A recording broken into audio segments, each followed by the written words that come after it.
25শে জানুয়ারি এই দিনটি ভারতীয় গণতন্ত্রে আলাদা করে চিহ্নিত, কারণ এই দিনটি জাতীয় ভোটার দিবস হিসেবে পালিত হয়। এদিনই কমিশনের বিরুদ্ধে একরাশ ক্ষোভ নিয়ে গড়িয়াহাটে পথে নামল মহিলা তৃণমূল কংগ্রেস। মিছিলে নেতৃত্ব দেন রাজ্যের অর্থ প্রতিমন্ত্রী চন্দ্রিমা ভট্টাচার্য। এসআইআরে মানুষের হয়রানির অভিযোগে বারবার সরব হয়েছে তৃণমূল কংগ্রেস। ভোটার দিবসে আমি নাগরিক, ভোট আমার অধিকার লেখা ব্যান্ড পরে রাস্তায় নেমেছেন মহিলারা।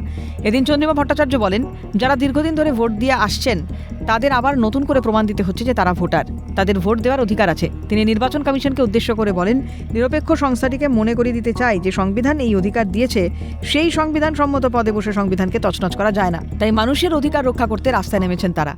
এটা এই 2 মাস আগের থেকে তৈরি করে দিয়েছে ভারতবর্ষের নির্বাচন কমিশন। যারা দীর্ঘদিন ধরে ভোট দিয়ে আসছে, যারা ভোটার, তাদের আবার নতুন করে প্রমাণ দিতে হচ্ছে যে তারা ভোটার এবং তাদের ভোট দেওয়ার অধিকার আছে। আমরা আজকে যে জাতীয় ভোটার দিবস, সেই জাতীয় ভোটার দিবসে আমরা এই নিরপেক্ষ সংস্থাটিকে মনে করিয়ে দিতে চাই যে যে সংবিধান এই অধিকার দিয়েছে, সেই সংবিধানের সম্মত একটি পদে বসে সংবিধানকে তছনছ করা যায় না। নারী ভোটাধিকার নিয়েও সরব চন্দ্রিমা ভট্টাচার্য। মন্ত্রী বলেন, সংবিধান অনুযায়ী পুরুষ মহিলা নির্বিশেষে সবার ভোটাধিকার সমান। মহিলারা যথেষ্ট সচেতন, তাই ষড়যন্ত্র করে কোনো লাভ হবে না। ষড়যন্ত্র রুখে দেওয়ার মূল মন্ত্র জানা আছে। মহিলাদেরও এই যে বৈষম্য, লিঙ্গ বৈষম্যহীন ভারত, এটা তো সংবিধান দিয়েছে, অর্থাৎ এখানে কোনো লিঙ্গের বৈষম্য হবে না।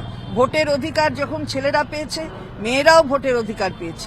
সুতরাং মেয়েরাও এখন দেখছি যে মহিলাদের ভোটটা কেটে দেওয়া, যাতে মহিলারা কম সংখ্যায় থাকে, সেই দিকে একটা তাক লাগিয়ে আছে। তো ওসব তাক লাগিয়ে কোনো কাজ হবে না। আমরা বলছি ওই চেপে থাক, তাক লাগিয়ে কোনো কাজ হবে না। সুতরাং মেয়েরা তারা সচেতন। আমরা এখানে এটাই বলতে চাই যে সব ষড়যন্ত্র রুখে দেওয়ার মূল মন্ত্রটা জানা আমাদের আছে। সুতরাং ষড়যন্ত্র করে লাভ হবে না।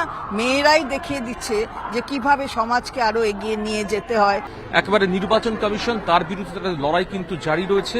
তার কারণ এসআইআর প্রেক্ষাপটে 126 জনের মৃত্যু হয়েছে এবং মৃত্যুর জন্য তৃণমূল কংগ্রেস ইতিমধ্যেই কাঠগড়ায় তুলেছে নির্বাচন কমিশনকেই। ফলত আজকে যে মহিলা তৃণমূল কংগ্রেসের র্যালি, সেখান থেকেও স্লোগান উঠল কিন্তু একেবারে কেন্দ্রীয় নির্বাচন কমিশনার গণেশ কুমারের বিরুদ্ধে। 1950 সালের 25শে জানুয়ারি গঠিত হয় ভারতের নির্বাচন কমিশন। ঠিক তার পরদিনই কার্যকর হয় ভারতের সংবিধান। সেই ঐতিহাসিক মুহূর্তকে স্মরণ করতে 2011 সাল থেকে প্রতি বছর এই দিনটি জাতীয় ভোটার দিবস হিসেবে পালন করা হয়। আর এদিনই ভোটার তালিকার নিবিড় সংশোধনের নামে মানুষের হয়রানির প্রতিবাদে পথে নেমেছে মহিলা তৃণমূল কংগ্রেস। ক্যামেরা জ্যাকি সিং এর সঙ্গে রাজা সাহার রিপোর্ট, ক্যালকাটা নিউজ।